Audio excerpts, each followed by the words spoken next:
weather looks really nice today, and as expected, a lot of the trees change color pretty quickly too. And what did I read today? I thought this was kind of interesting, as you know, there's a lot more places where authority figures, they want to use drones, for example, to monitor things like traffic, potentially, I guess, ticketing people. So it's kind of interesting to see how they use it as well, because I always wonder, isn't it just better just to have like a regular camera somewhere stationary? This one here says, police now using drones to detect traffic offenders. And according to this anyways, it sounds like they did catch people breaking the law per se. It says, officers initiated proceedings against 33 drivers, mostly for violating priority and overtaking rules, the police reported on their website. The police headquarters of Haju Bihar County is planning similar checks throughout the county for the rest of the year. The cyclist tragedy on Arpid Bridge last summer drew people's attention to the notorious speeders, the habitual violators of the highway code, Magmar Nepset recalls. At the time, Colonel Joseph Arbeling, head of ORFK's Traffic Police Department, said in an interview with the website Vezes that drones could also be a tool for checking priority rules and turn restrictions.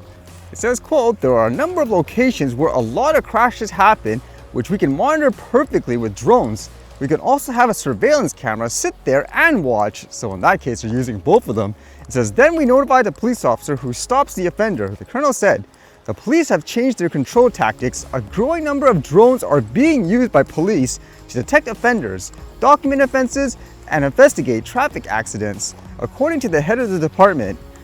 And it says people learn where and how to behave so that police officers see everything as an order. But the drone is a good tool for monitoring traffic without the majority of road users being aware of it. That's kind of an interesting phrase there, because in a lot of countries for things like drone regulations, their argument for not flying drones around vehicles and stuff like that is because it could act as a distraction of sort, and then people will crash. But then in this case, you can see here, they say, no, they don't pay attention to it. I think in general, that's been my experience too. When you film near, let's just say, highways and all that, I mean, you're high up in the air, most people don't care, but in a lot of regulations, they're like, nope. I think the only other thing you could argue is if it falls out of the sky and so forth. But I would imagine there, it's just like a general thing, that's your liability, correct? Versus that whole notion of they see it, they're gonna get distracted, and then they crash into someone else. And it does sound like it's a success for them, where they're potentially gonna expand it, I guess, because it says currently the police have around 40 drones. 4 new drones have recently been purchased, the pilots have been trained, and the methodology has been developed. It is very likely that 4 county headquarters will be using drones on an experimental basis for the time being. I wouldn't doubt if this becomes a normal thing too overall around the world. And then I was reading this, where at first I thought it was that story in regards to how in the US they're potentially going to ban Chinese-made drones like DJI, for example, but apparently it says here they're going to stop, I guess, working with companies that in some way supply people like Russia with drone tech and so forth. This one says US restricts trade with companies tied to drones used by Russia, Houthis. The United States restricted trade with 5 companies on Wednesday that it said were helping produce and procure drones for use by Russia in Ukraine and by Iran-backed Houthis in Red Sea shipping attacks. The companies from Russia and China were among 11 additions to the Commerce Department's entity list, which means suppliers need licenses before shipping goods and technology to them. And for one of the companies, it says the Commerce Department added a Chinese entity, Yangtze Jinhou Enterprise Co., for supporting Russia's military through the procurement, development, and proliferation of Russian drones, it said.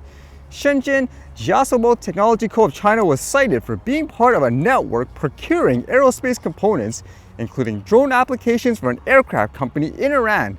The 3 Russian entities, Aeroseal JSC, SPE, Delta Aero LLC, and JSC ODK Star, were added from being part of the network.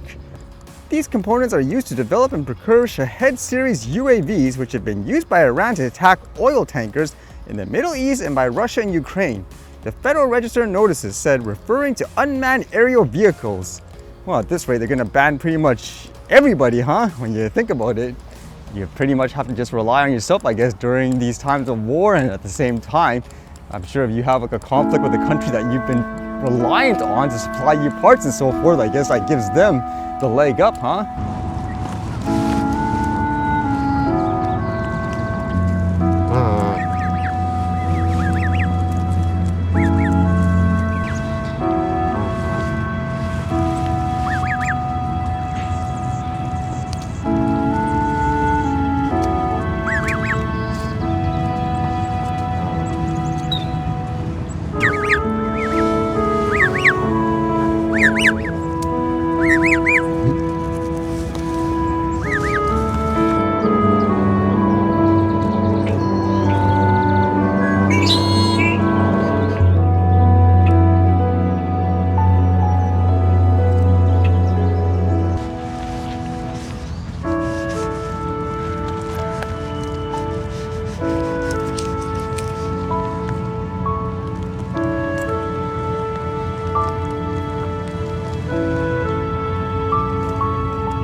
All right, see you guys later.